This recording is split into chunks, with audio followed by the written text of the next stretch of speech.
Hello and welcome along to the VMTV Rugby Pod. Just like a couple of weeks ago, Fiona Hayes and Jenny Murphy are back. Great to have you back, girls. I suppose we better dive straight into it. Ireland, 2 defeats, but played pretty well against Italy, just didn't get it done.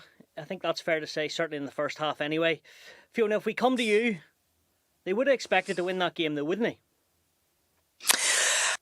I think after last year, Stu, this group probably wouldn't expect to win anything. They're fighting for everything at the minute. I think they might have expected to have a bit more in attack and things to click a little better, but that didn't happen for them. But you can see as the tournament goes on that they're definitely growing. I think their defence in the first game was outstanding. Probably didn't see enough attack. As in getting over the gain line, really going after Italy in that second game. But I think we'll see it against Wales. They've had 2 weeks off now. So they'll be disappointed with the result because it was there for the taking. And I suppose with that as well, Stu, there was six points down in the last, few minutes and easily could have come away with the win as well. And probably would have been hard on Italy, showing how well they played, but that's what this team are about. I suppose they need to get the win, and that would have taken the pressure off going into this week. Jenny created some great opportunities, but their error count was very high. Suppose the pressure does that to you on this group, maybe our young group, and is that something they obviously will work on? But how do you, even in training, try and get better in that, or is it a case of playing matches and just being in that test arena? I think it's kind of, you need as much time as possible in the boiling pot to kind of get used to that pressure, that heat, the lack of time. Like, you don't have a lot of time on the ball. When you get hit in the Six Nations, it's a bigger hit than you would in like the Premiership or in the AIL. And all those things came to a front as well. Like that team, in terms of caps and experience, there's obviously areas where, you know, we'd love a little bit more of the older heads or girls that have been in those situations before, because like Ireland started so positively, like out the blocks, the first 10 minutes, super aggressive, played really well, got on the end of some good chances, and then just things didn't start to go your way and it compounded a little bit, so error after error. I think in that instance, when you've got maybe older heads in the game, kind of like, okay, we don't have to force it, play it simple, give us a bit of territory, let's ease a little bit of pressure and go from there. And we didn't really do that, and Italy took advantage of that, and took advantage well. Fiona, Sam Monaghan came back in, big boost obviously. You will obviously love the set piece, as you do, the scrum and line out, and rightly so. Did you feel that was much better in Dublin than it was in France? Yeah, definitely. I thought that the line out went well. It's funny, Sam Monaghan only played one game and she's up there with the stats for most line out takes as well. I think she's on 7. So it shows Wales, I suppose, this week that Ireland like to throw to Sam Monaghan. So they're going to have a look at that and maybe vary who the takers in the line out are. But it's what they needed against Italy. They needed, probably would like a better percentage and maybe cleaner ball at times. But in terms of her coming back into the game, line out was definitely a lot steadier. She's brilliant to have behind you in the scrum as well. Really strong lock in there. And I just thought, obviously she was out and came back in. I just thought it was a composed, I suppose, performance by her. Not her usual self, you know, not as many Sonny Bill moments as we are used to seeing, but she still had a beautiful offload at one stage. So she's someone who, if we watch her through the Six Nations, is the same as the Premiership. I think at the start, this type of player, she grows and grows. The more confident she is, the more she comes into her game. So I think we'll see even a better performance again from her this week. Jenny, I think as well, on that, like, bring it in there. She's coming in cold, having not played many games, and has still done really well and not looked out of place at all, which is a testament to her ability as a player, but just kind of getting stuck in. She was constantly making herself available, so tip-on passes for those carries. She's an absolute workhorse, and that's decent amount of minutes behind her now. I'd say her lungs would be busting the gut, because there's only so much running and fitness and match prep you can do before like you actually get a taste of getting absolutely pummeled in contact wise. So I thought like she did well, and like kind of similar to what Fiona was saying, I expect her to be one that will kind of grow into it even further and make more of a mark on the game against Wales this weekend. Jenny, staying with you on that, she obviously is one of Ireland's most prominent carriers. Can they overuse her going forward? Oh, 100%. Yeah, you can't keep on going back and trying like too much. It becomes predictable, and teams are going to be able to nullify her. They'll be able to nullify those key players. You need to kind of spread the load. You don't want to be asking too much of certain players. You get fatigued, tired, injured, worst case scenario. And then you're missing them from further games, but also you're dead in your feet after 60 minutes having done a huge amount. So it's also other players putting their hand up and trying to get through that too. I think she'll steady the ship massively. And I would imagine she gives players around her that bit more confidence. They know what they're doing. They're on the same page.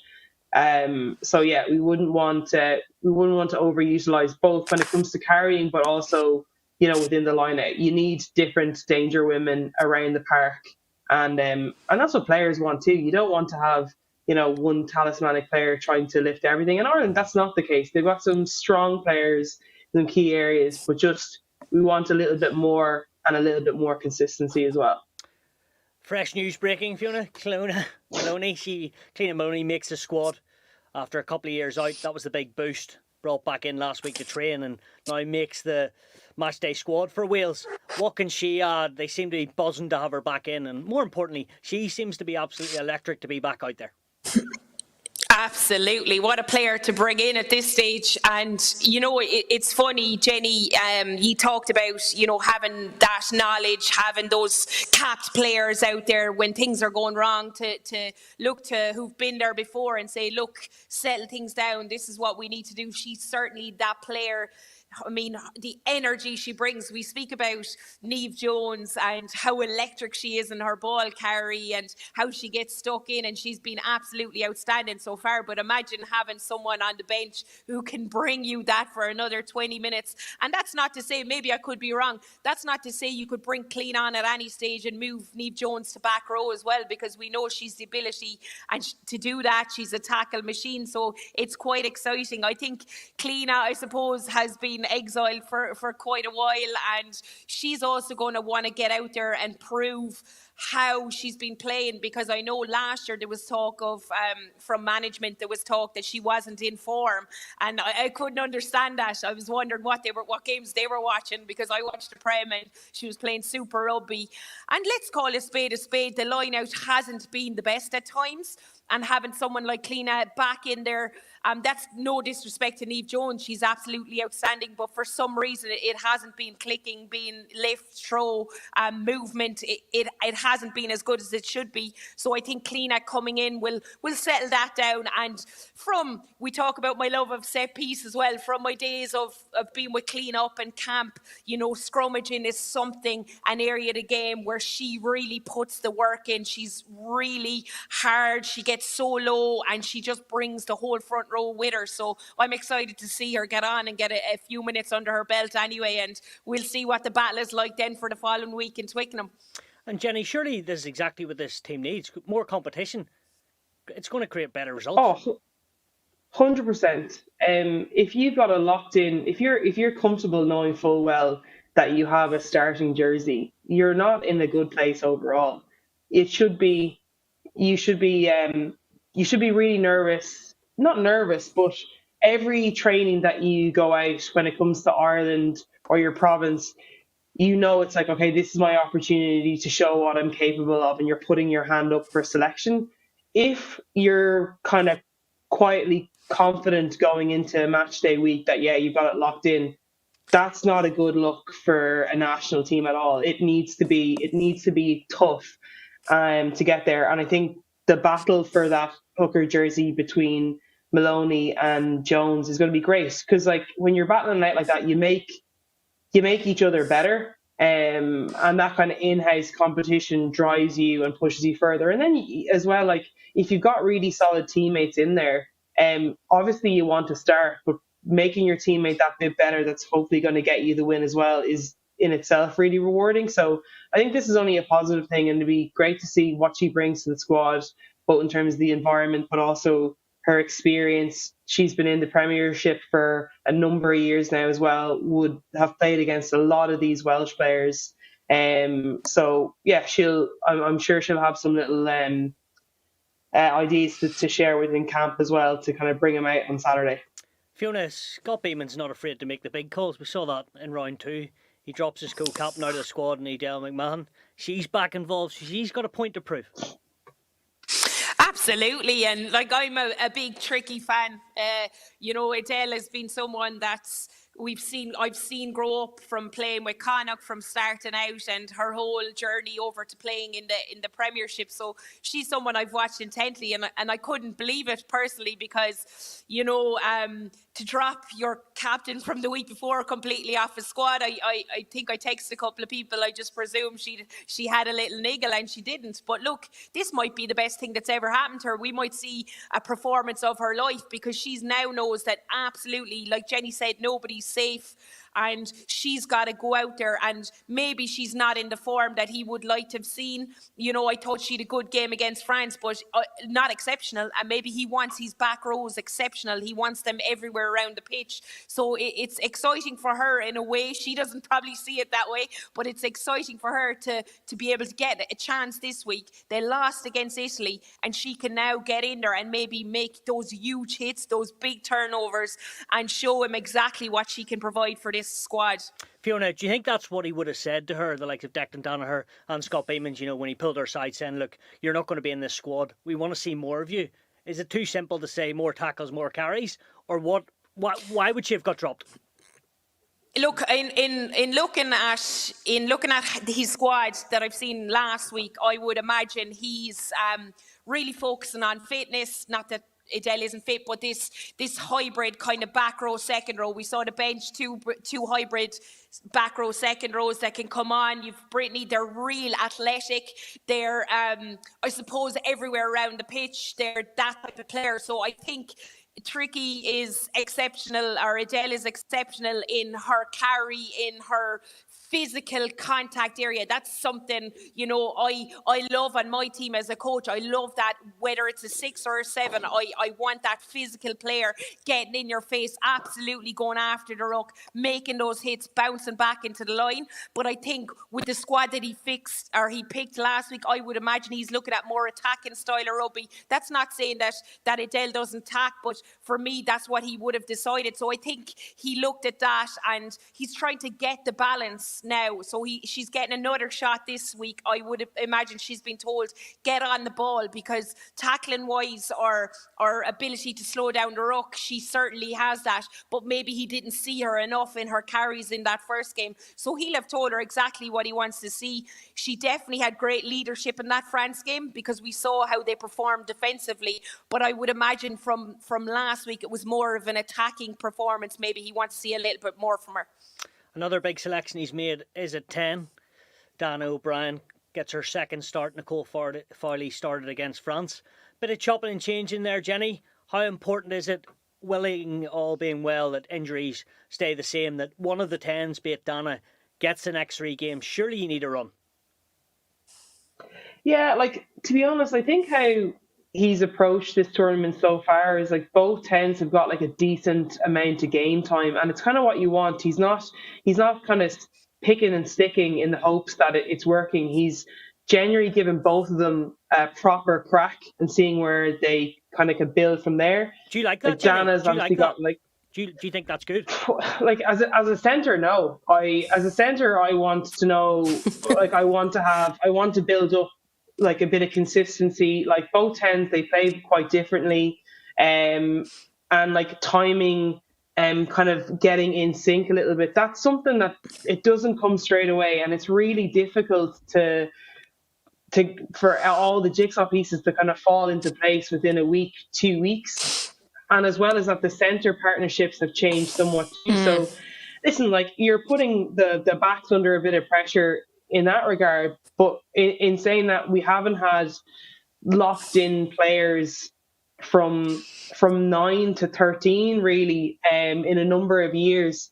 So I guess he's still trial and error trying to see what's actually working.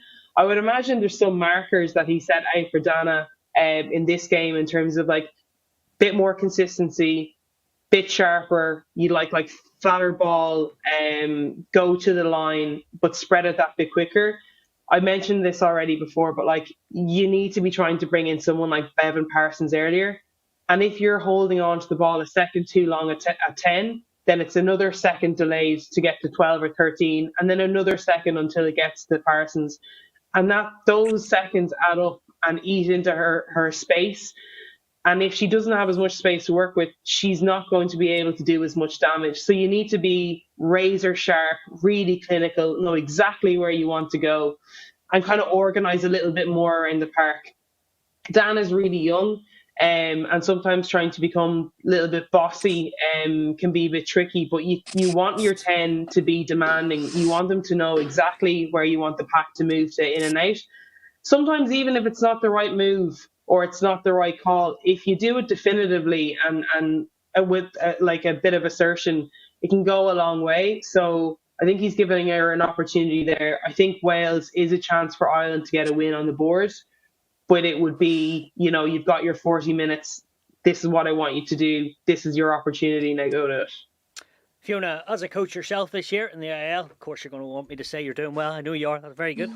How do you sit, when do you pick your team? And also, do you maybe, I know everyone says game by game, but I hope you give me a wee bit more than that. But in a couple of weeks' time, do you say there's a game we can give maybe the number 2 fly half a crack? Or do you only look literally 5 days in advance, if that makes sense, because they are all big games in inverted commas? Yeah, look, I would in general kind of be consistent in how I pick a team. But on the other side of things, you have to be rewarded if you're training well. So I'd always have my team in theory in my head with my coaching staff. We talk about this, and then players can play themselves in the team, or you could actually play yourself out of a game. Like it's based on how you're training the week of it. So it's not that you've knocked yourself out of contention just by having one training session, but it's just your ability to be able to reward people who are training very well. But I have to be honest with you, with the start of the season in particular, us getting those big results, I think it was due to consistency and people working on their partnerships. And I felt that after 2 games, things were clicking. Obviously with the Celtic Cup and a few other bits and pieces that changed throughout the season, and at times we're struggling to find that consistency with players. It's different, I suppose, if you're professional athletes, but from my perspective, consistency is a lot got to do with how these teams click. And on the Dana point as well, I would be very much of stick with your 10. Especially at that level of a competition. You had your 5-6 weeks to have a look at who's on top, who's performing. Now just stick with your 10 and I suppose give them a good rattle at the Six Nations. And yes, if the other 10 comes on and makes a huge impression, 100% change it, but it's such a key place in the game. And as Jenny said, yes, she's young, but she played last season as well. And I certainly know a few 10s that didn't matter their age. They were still cranky and bossing everyone around the pitch the minute they came up to camp. So I'm sure she just needs to develop. Jenny's probably played with her. Jenny's probably played with her, so she knows that maybe that isn't part of her character, but you've just got to nail that, because if your pack can see you're confident, even if you're wrong sometimes, and we know a few 10s who are definitely wrong sometimes that would tell you they're right, but I think it's a key to that. And you can see that even with Crowley at the minute. He's like a little baby-faced, but you can see him bossing that pack around and telling everyone exactly where to go. So I think the more you start, the more you get confident as a 10 as well. Jenny, a last one on the 10 and Dana O'Brien. I know you play with her, I've played with her. I'm not sure how well you know her or not, but is she the sort of girl to come to you and say, Jenny, not what I need to get better at, but sort of, do you have any advice for me, or are you not in that position? No, Dan is from playing with her at Old Velvo. It's a while ago now. Obviously last season it was focusing on Celtic Cup, so we didn't have the opportunity for her to play in black and white last year. But like ask questions. She's constantly kind of asking questions and having a look and trying to get a better understanding. And I would hope that she's at like picking Nicole's brain as well when it comes to trying to understand the why behind certain things. And then being in that high performance camp as well, you'd hope that like players need to be coachable and they need to be comfortable getting feedback, whether the feedback is good or bad. And from my experience with Dana, like I could bark at her a few times during the game and she'll nod the head and get on with it. She's a competitor. She wants to get better.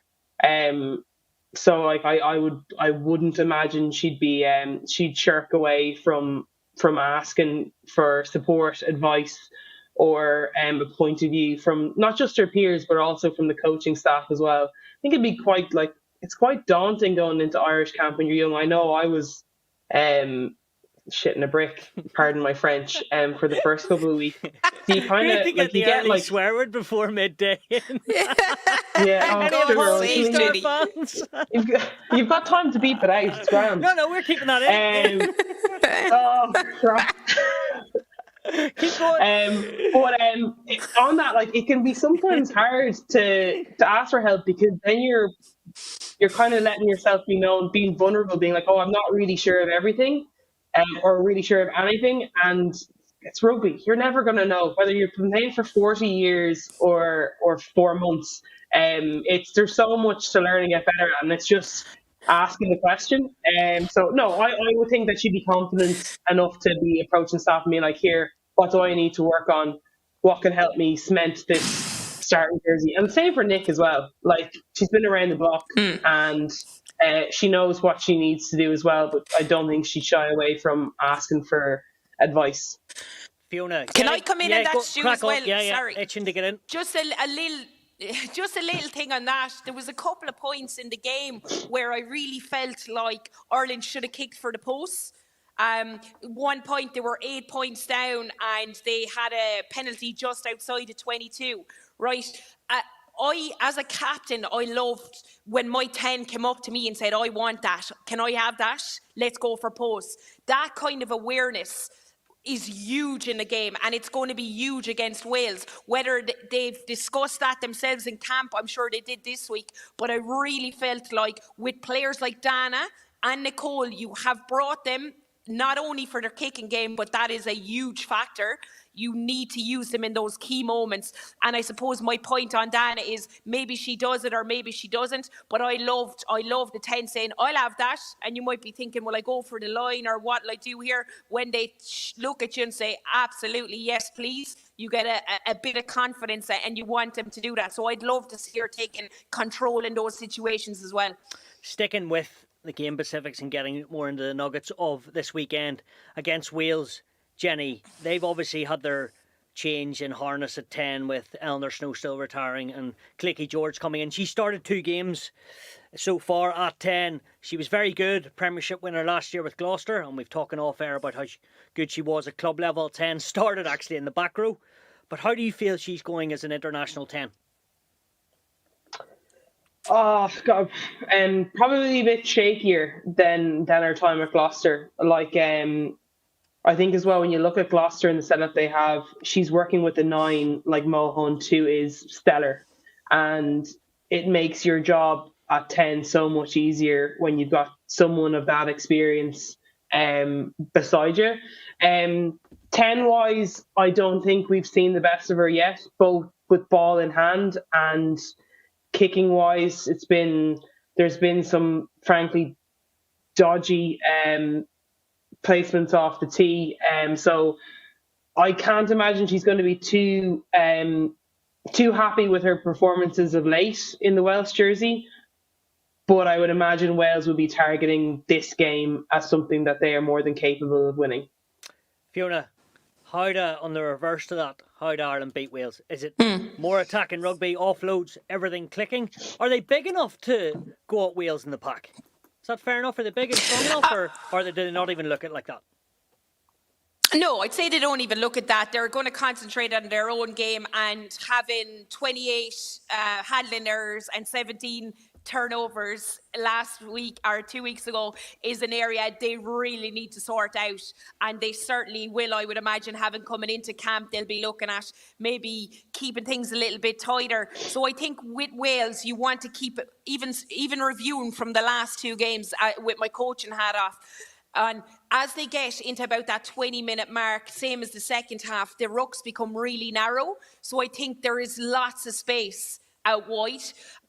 So definitely, Jenny's touched on it. So definitely the sharpness of the ball getting to the wings hasn't been good enough.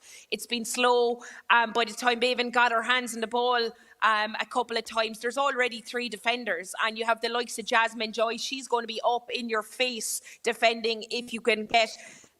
if it's too slow. So I think Ireland are going to have to look at that area. A huge thing is defence of, one is keeping Calendar out of the game. I spoke about 17 turnovers. If they don't look after her from the back row perspective and keep her away from Irish ball, they're in for a real treat, because she has been absolutely outstanding in turnover ball and slowing things down. And another area which is key is the maul.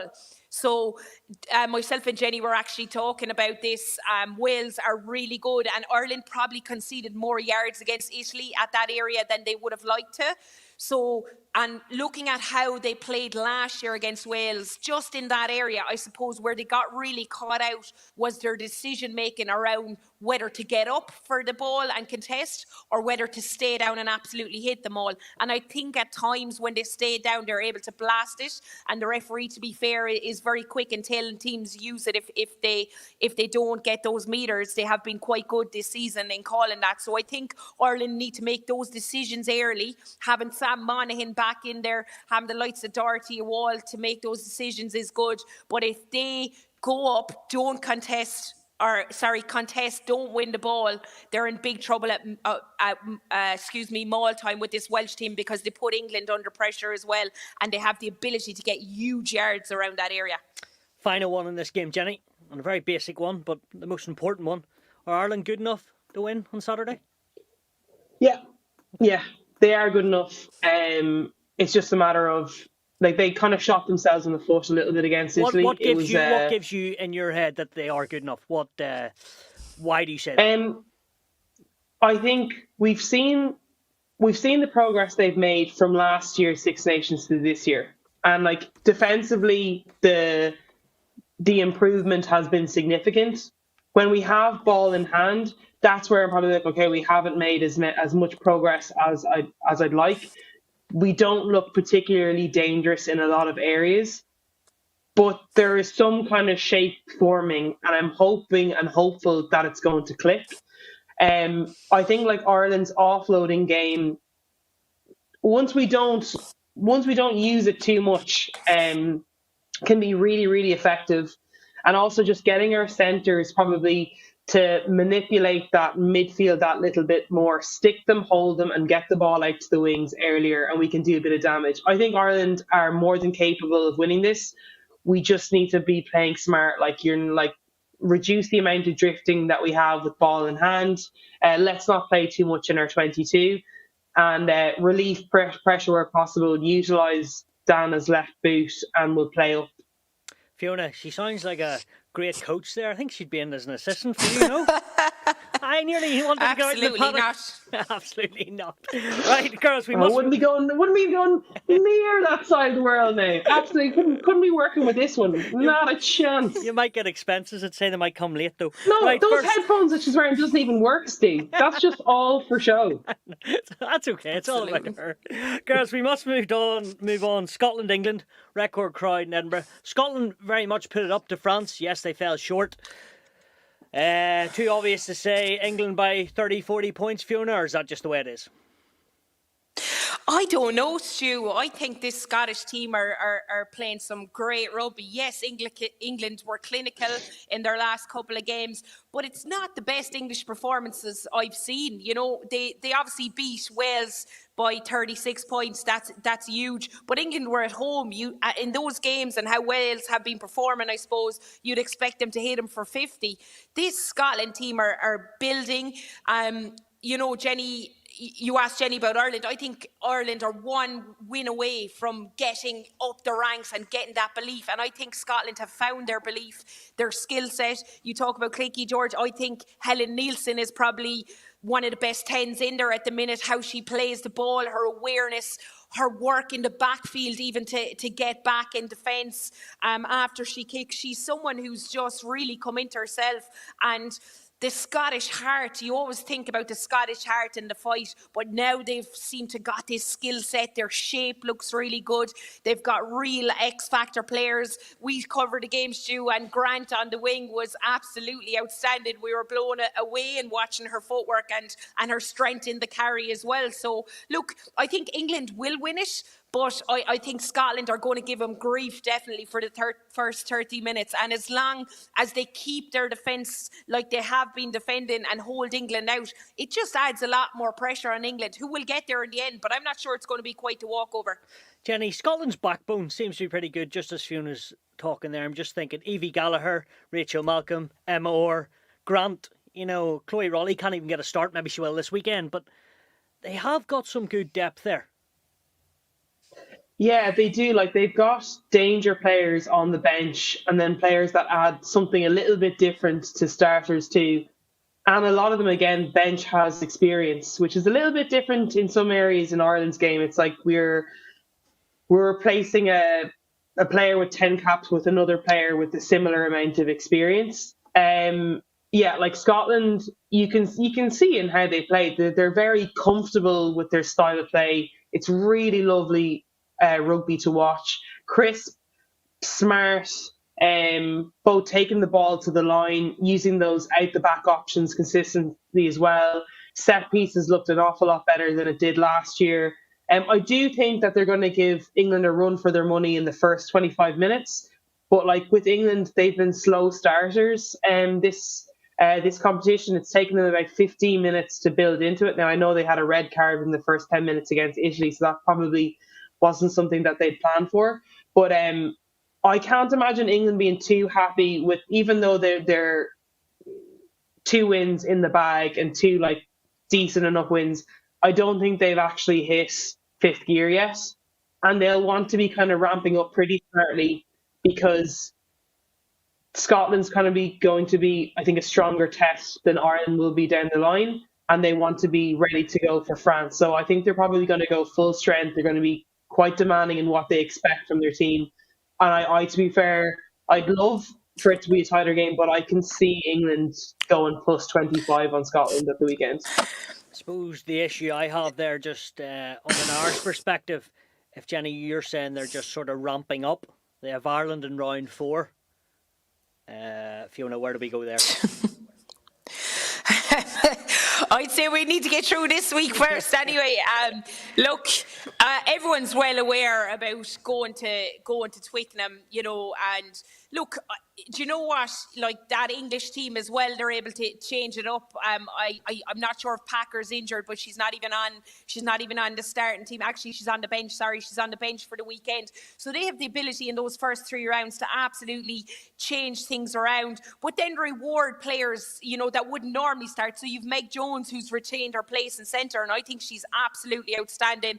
Their back 3 are lethal. So I think with Ireland, they're obviously going to be focused on this week. England have to go to Scotland. There's going to be a huge away crowd, but they're also coming back to Twickenham to play Ireland, you know, with a lot of tickets sold to a huge stadium. I think that's the old Sophie Ellis-Bextor one as well. So there'll be a lot of people like you, Stu, going for the music. So I just feel like with this English team, Jenny's right. It's you're watching them, they're winning by 40 points, and they're making errors.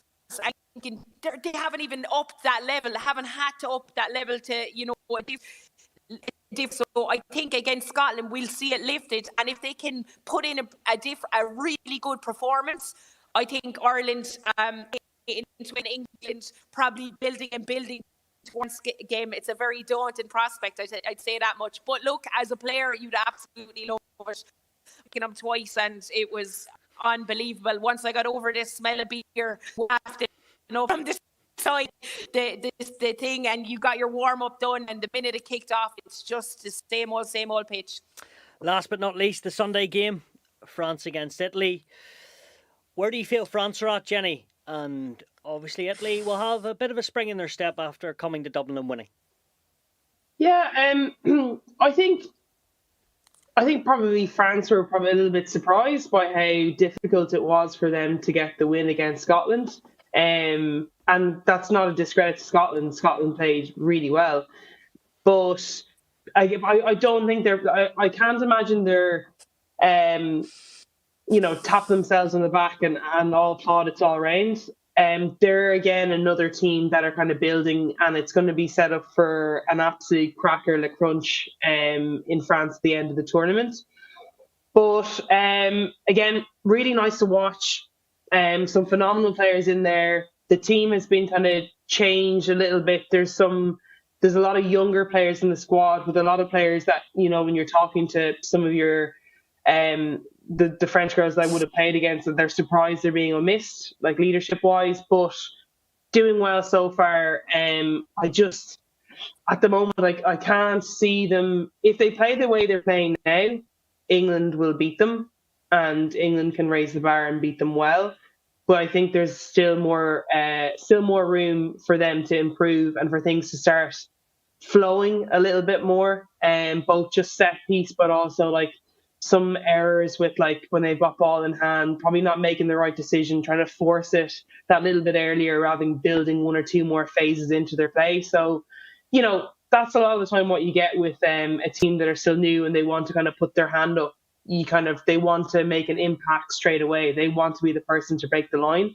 And it's just like being a little bit more patient, spreading the ball around that little bit more and holding on to it. But yeah, long-winded answer. I think that France will do the job at the weekend comfortably. Fiona, I think as the weeks go on in this championship, do you think France are going to get it done? Or am I totally deluded? I think France are going to get done, but I will say you think they're going to? Going to get it done. Do you not think they're going to win it? I did at the start of the tournament, but as I'm watching them now, I like, especially last week, our last game, I was waiting for them to up at another level from the first game, and I haven't seen it. And similar to Jenny, it's that kind of lack of leadership, their decision making.